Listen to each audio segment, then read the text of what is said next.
When you have a history of greatness, the real challenge starts after the finish line. I can taste triumph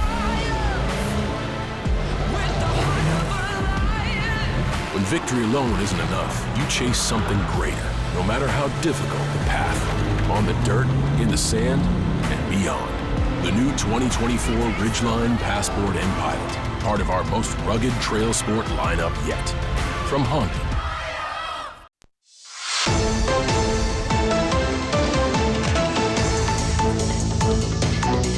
Welcome back to Bayou Time. I'm Jacob DeGate. I'm glad to be your host. I'm also glad to have a couple of familiar faces on the set to me. We have, of course, Terrebonne Parish District Attorney Joe Waits here. Thank you very much for joining us. Thank you for having me here, Jacob. And then sitting close to me, we have a very talented prosecutor, Amanda Mustin, who's coming off of a big trial, a murder trial. Thank you for joining us. Thank you, Jacob.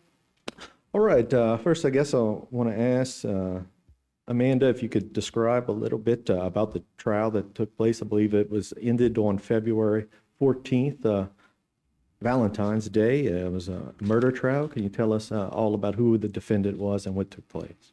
Absolutely. The defendant was Donald Ross. And what took place was this happened back in September of 2020. And Donald Ross was at least sometimes seen a girl who was also on and off again with the victim in this matter, Jared Turner. And that night, or the night before, September 5th, this young lady spent the night at Donald Ross's house, and the victim, Mr. Turner, found out that she was there.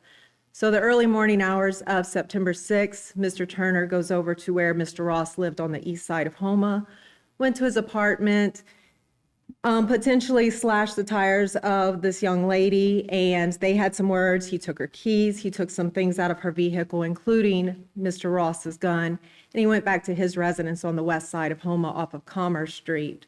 Once he got there, he was walking around in the park on Commerce Street having a cigarette. He did have Mr. Ross's gun in his hand.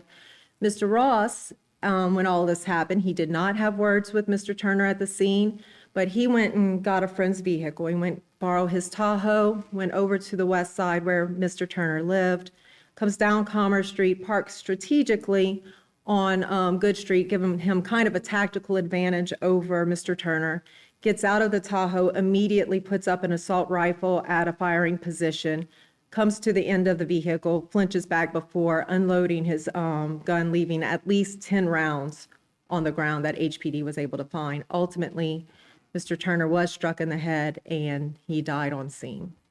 And as far as this, so you came to a different site to chase after the victim, came with the gun loaded and ready to go in a firing position, and of course that's why he was charged. He was the aggressor in this event. Correct. He was charged with second-degree murder because all of this was seen on a surveillance video. HPD did a great job. They checked for surveillance video all around Commerce Street, and they were able to find one that directly showed the scene.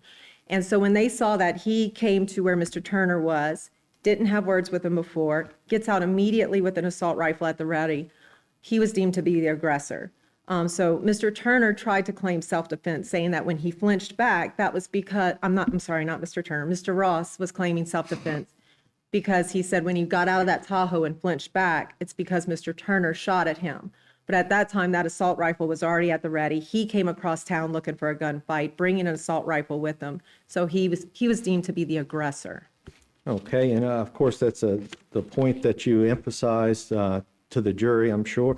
And can you tell us, what ultimately took place as far as the jury, how long they deliberated, and what they come back with? The jury went out and was deliberating for over 3 hours. I can't remember the exact time that it took for them to deliberate, but the jury was great. They paid attention the entire time. They were very invested in the trial, and they took their job very seriously. But when they ultimately came back, they did come back with guilty to second-degree murder.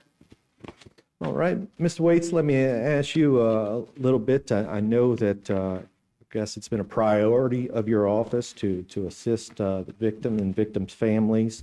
How important was it to have, a conviction in this matter, to get some closure there? It's very important. We try to keep the streets of Terrebonne safe, and Mr. Ross was a bad actor.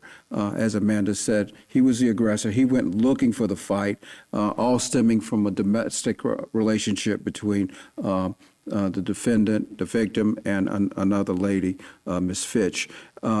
So it's a really bad situation, and Amanda was able to prove that Mr. Ross was the aggressor. He went looking for the fight and actually went there with the intent to kill.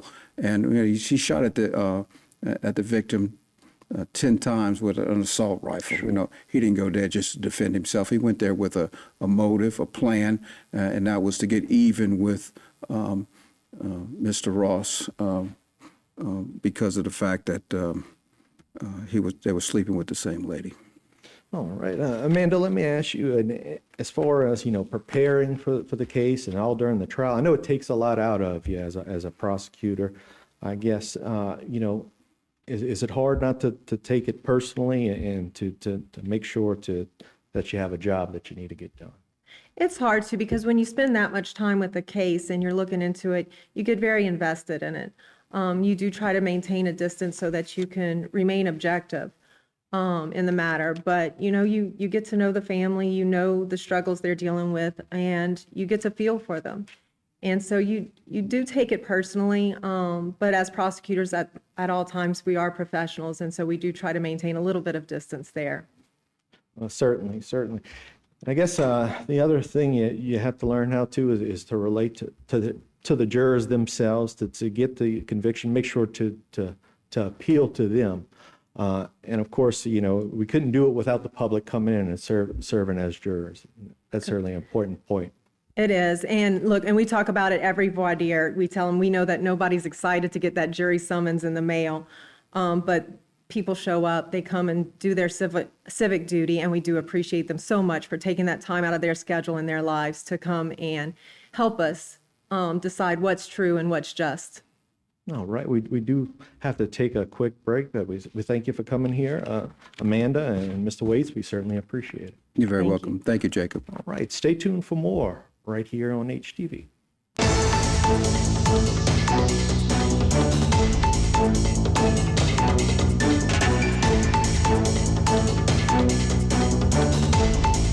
Today's social media segment is brought to you by Terrebonne General Health System.